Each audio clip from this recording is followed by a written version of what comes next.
नमस्कार मित्रमैत्रिणींनो, आपल्या रोजच्या आयुष्यामध्ये आपल्याला रोजच्या ज्या गोष्टी आपण करत असतो त्याच्यामध्ये आपल्याला अडचणी येतात, त्याच्यावर आपण मार्ग काढतो।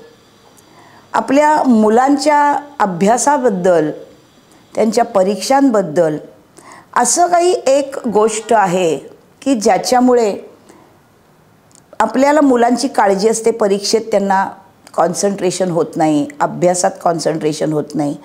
आपल्या उन्हाळ्यामध्ये ज्या वार्षिक परीक्षा असतात त्या उन्हाळ्यामुळे मुलांना झोप येते। तर याच्यावर एक रेमेडी माझ्या वडिलांनी शोधून काढली। फिजिक्समधली आहे, वनस्पतींबद्दलची आहे। आपल्या वृक्षांना, झाडांना जी मुळं आहेत त्याच्यामध्ये त्यांची अस्मिता आहे आणि त्वचेचं काम खोड करतं आणि अरोमा जो आहे फुलांचा तो चित्तवृत्तींसाठी चांगला आहे, प्रफुल्लितपणा येतो। याच्यावर त्यांनी असं शोधून काढलं होतं की खसचं जे अत्तर आहे म्हणजे वाळा, ते वाळ्याच्या झाडाच्या मुळापासनं काढलं जातं। मी अत्तर म्हणतीये, सेंट नव्हे। अत्तर म्हणजे तेलामध्ये जे केलेलं असतं आणि ज्याला थिकनेस असतो, त्याचा थेंब असा पटकन पडत नाही इतकं थिक असतं ते अत्तर। तर वाळ्याचं अत्तर हे मुळाचं आहे। चंदनाचं अत्तर हे चंदनाच्या झाडाच्या खोडापासनं चंदन, आपण त्याचा वास ते खोडाचा असतो त्यापासून काढलेलं चंदनाचं अत्तर। आणि नॉर्डन म्हणजे झेंडू, जे तीव्र वासाचं फूल आहे, किंवा रातराणी, हे तीव्र वासाची फुलं आहेत। तर जेव्हा मुलं अभ्यासाला बसतात तेव्हा, किंवा ही थेरपी मी माझ्या एका ओळखीतल्या थोड्या स्लो लर्नर मुलीवर वापरली होती।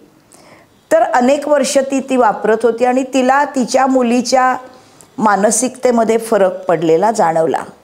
काय करायचं असतं याच्यामध्ये?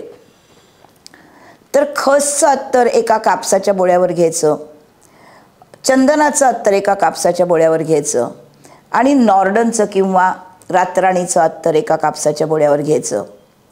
चित्तवृत्ती हे आपल्या मेंदूमधल्या चेता हे फुलाच्या अत्तराने जागवतात। जे त्वचेचं अत्तर आहे त्याने तुमची विचारशक्ती चांगली होते, म्हणजे सालाचं, चंदनाचं। आणि अस्मिता म्हणजे मूळ तुमच्या विचाराचं हे त्या झाडाच्या मुळांमध्ये आहे। म्हणून एका बोळ्यावर घेतलेलं खसचं अत्तर, त्याच्यावर दुसरा कापसाचा बोळा घ्यायचा तो चंदनाच्या अत्तराचा, आणि त्याच्यावर नॉर्डनच्या अत्तराच्या, असं एकावर एक 3 कापसाचे बोळे ठेवायचे। आणि एका लांबट बाटली, जी आपल्या होमिओपॅथीच्या औषधांच्या असतात लांबट बाटल्या, त्याच्यावर हे एकावर एक ठेवायचे, झाकण लावायचं आणि त्या झाकणाला बारीकसं छिद्र पाडायचं। त्यातून या 3ही अत्तरांचा वास येतो आणि नाकामधून तो वास घेतला की आपल्या वायुकोशात जाऊन तो चित्तवृत्तींमध्ये जातो आणि तुम्हाला तजेला येतो। हा अनुभवाचा प्रकार आहे। अनेकांवर माझ्या वडिलांनी हे अनुभवलं होतं। म्हणून आत्ता स्पेशली मी अरोमा थेरपी सांगतेय, कारण आता जानेवारी महिना सुरू आहे।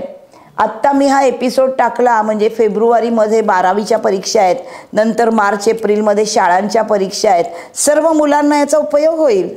हा करा, असं वापरा आणि माझा चॅनल सबस्क्राईब करा आणि मला त्याच्यावरती तुमचे फीडबॅक द्या की किती तुम्हाला फायदा झाला। अशा अनेक रेमेडीज मी तुम्हाला ॲस्ट्रॉलॉजीमधल्या सांगणार आहे, ज्या वादातीत आहेत। जसं आत्ता मी तुम्हाला आराध्य वृक्षाबद्दल सांगितलं, बेलफळाच्या उपयोगाबद्दल सांगितलं, अरोमा थेरपीबद्दल सांगितलं। या वादातीत थेरपीज आहेत, याच्यामध्ये कशालाही धक्का लावणं हा उपयोगच नाही कशाचा। हा पूर्णपणे फिजिक्स बेस उपाय आहे, त्यामुळे त्याचा 1000% परिणाम पॉझिटिव्हली होतो। करून पहा। पुढच्या एपिसोडमध्ये भेटूया। Bye bye.